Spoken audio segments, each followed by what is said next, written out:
My fiance's ex posted pictures from her bachelorette party. Just kissed my ex. What happens in Vegas? So I blew up our wedding, my family, my relationship, and learned that some wounds will never fully heal. I've always been a pretty low-key guy. I'm not one for drama, for big displays of emotion, or for airing my dirty laundry in public. I prefer to keep things private, to handle my problems with quiet resolve and a healthy dose of common sense.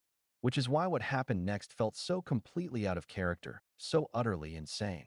But my best friend, and that's why I feel so comfortable around him, always says sometimes you need to go there, otherwise it will never feel real. And that's always the code that goes off in my head whenever I need to change things up.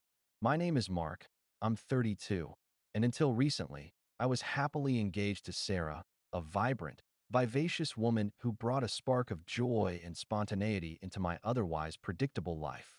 We met at a music festival, bonding over our shared love of indie bands and craft beer. She was a free spirit, a bohemian artist who embraced life with open arms and a contagious enthusiasm. I was drawn to her energy, her creativity, and her unwavering belief in the power of love and connection. It felt amazing and something that I was never able to see again. She runs a graphic design company and runs all of her life based on that.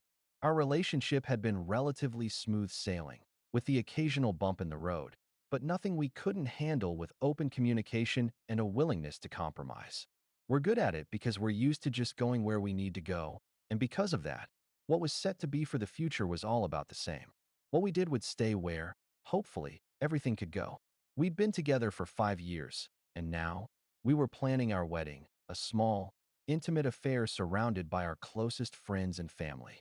Everything was falling into place. The venue was booked, the caterer was hired, the invitations were sent, and all seemed right with the world. If I was just looking at the numbers, that's what it seemed. Then, the bachelorette party happened. Sarah and her friends had been planning this trip to Las Vegas for months. I knew how much she was looking forward to it, a chance to let loose, to celebrate her upcoming marriage, and to reconnect with her closest girlfriends.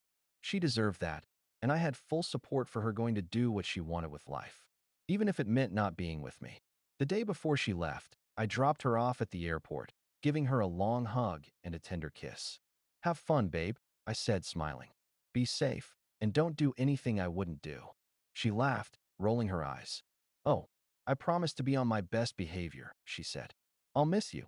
I watched as she walked through security, her bright smile and infectious energy lighting up the terminal. I felt a pang of sadness, knowing that I wouldn't see her for a few days, but I also felt a sense of pride and joy, knowing that she was about to embark on an adventure that would bring her so much happiness. But this was about to turn.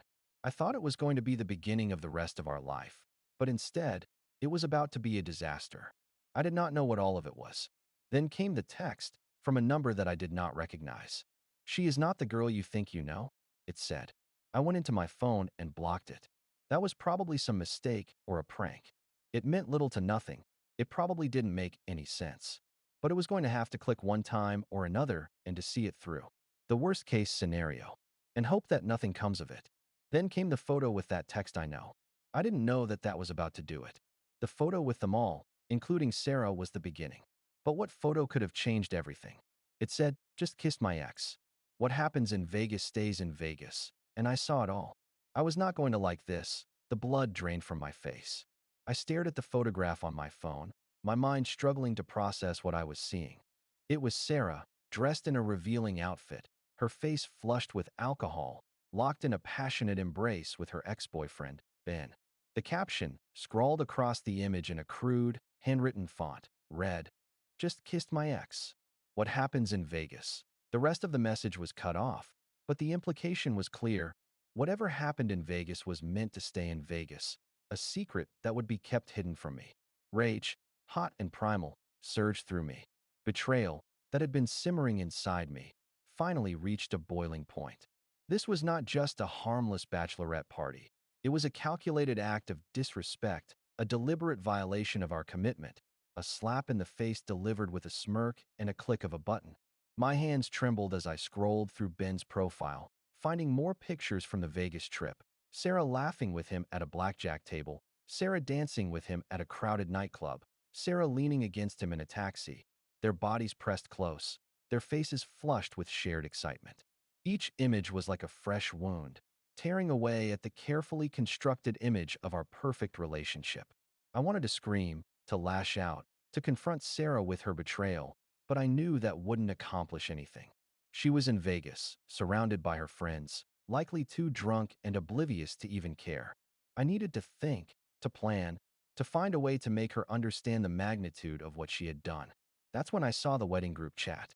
A few months ago, to organize all of the wedding planning, dates, times, locations, food choices, and travel plans. It was mostly aunts, moms, grandmas, and longtime friends from school. And then the idea came to my mind.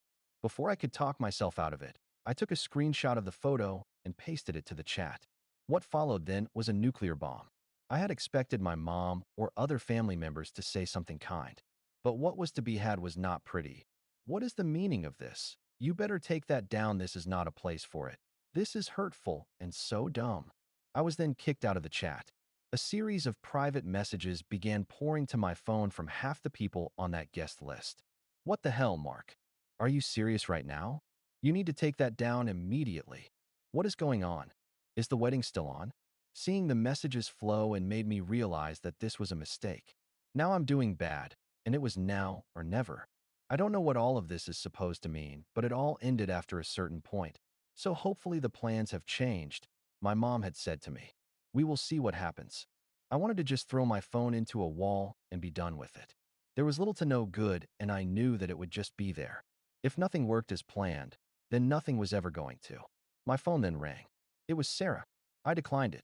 There was no point to have her know that I was the one who did it. Then, there was a visit. And what had been said was just pure fire. The number of phone calls started to drop. And I knew that this had to be coming to an end somehow. If what she thought she had what was a connection with some people or not, it all ended up being moot in the end, because this was it. Everything was going to boil down to one single day. That was what it was about. Then, my phone started ringing. Update 1. The ringing phone was a jarring intrusion, pulling me back from the vortex of anger and despair. I glanced at the screen. Sarah. Part of me wanted to answer, to unleash my fury, to demand an explanation. But another part, a more cautious, strategic part, knew that it was a trap. Whatever I said, whatever I did, would be used against me, twisted to fit her narrative, to justify her actions. I declined the call, letting it go to voicemail. Then, I powered off my phone, severing all connections to the outside world, needing a moment of peace, a chance to gather my thoughts and prepare for the inevitable storm. But I didn't have much time. A knock at the door. My parents stood there, looking ashen-faced, their eyes filled with a mixture of shock and disappointment. My mom was the first to speak, her voice trembling with emotion. Mark, what have you done? She asked, her words laced with a mix of disbelief and recrimination. What was that picture? Why did you send it to the group chat? You've ruined everything. I took a deep breath, steeling myself for the inevitable onslaught. I knew they wouldn't understand, that they would side with Sarah, that they would blame me for airing their dirty laundry in public. But I couldn't back down now. I had to defend myself, to explain what had happened, to make them understand the depth of Sarah's betrayal. I didn't ruin anything, I said, my voice firm. Sarah did. She's the one who cheated on me, who disrespected our relationship, who made a mockery of our commitment. I just exposed the truth. But you didn't have to do it like that, my dad interjected, his face flushed with anger. You didn't have to involve the whole family, to embarrass her in front of everyone. You could have handled this privately, like a mature adult. And what? Just pretend that nothing happened? Just sweep it under the rug and let her get away with it. I shot back, my voice rising. She was planning on marrying me, knowing how she had done.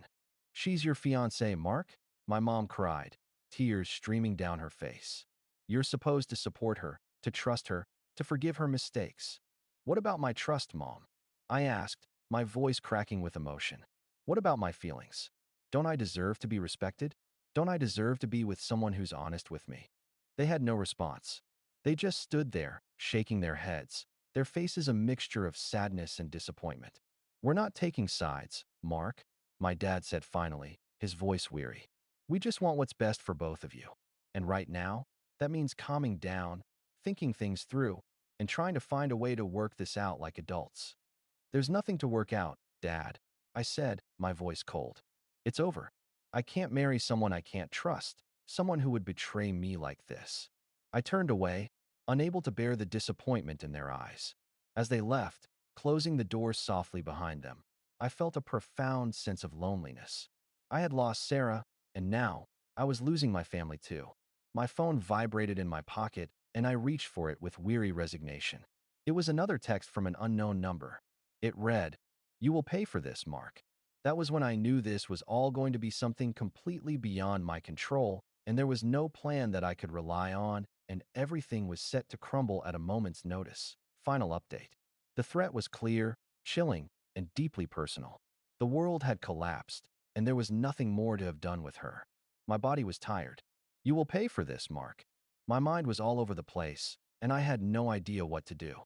I needed to take care of myself. I had to tell myself and remind myself, so I went back to sleep. I had the next steps going forward, and if I was ready, I had to make sure I was ready. It was a moment, and I knew that I would be able to get things back. As I woke up, I realized I had to talk. If I was going to have a good relationship again, it was not going to be with this person, and all this drama had to stop. I called Lucy. "It's time. Let's do it," I said as she prepared a coffee and some tea. When I had gone to the store after talking with her, I saw her. I did not want to talk with her, but she wanted it to be known. This was a setup. "I need you and I," she said, before I said that was not what it was. The next plan for me, if all of that was not what I wanted, was going to be very simple and easy to achieve. It was now or never. All I wanted was a normal, and after seeing that and being around family, I realized that not all families are made. In fact, that was the only thing that I should ever hope for. It was what gave me the strength to push forward and do great. To get to that, what I had to do was to call the police.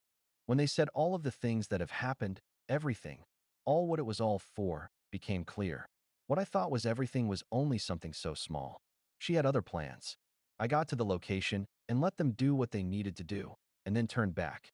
My emotions had gotten what was best of me, but the strength that I had was not gone and will never go. Time will tell if they had used what they were, and I had to work what was for me. And that's what that was. It was all for me, not what it was for her, not what it used to be. It was then that I moved on to what was next. The finality of it all was crazy, and there were many things about it that did not make sense to me. The thing is that everything was coming at me at once. So what happened after all that? Well, I have a new wonderful life, but I am never going to trust what I had done. I had learned and grown from this experience. What I have to do to come to peace and figure out what to do for what happened was it. Looking back, I had always been grateful. What I had done had to be what I needed to do. Otherwise, there was no other me. And so ends my tale. In all the hurt, I learned to value myself once again.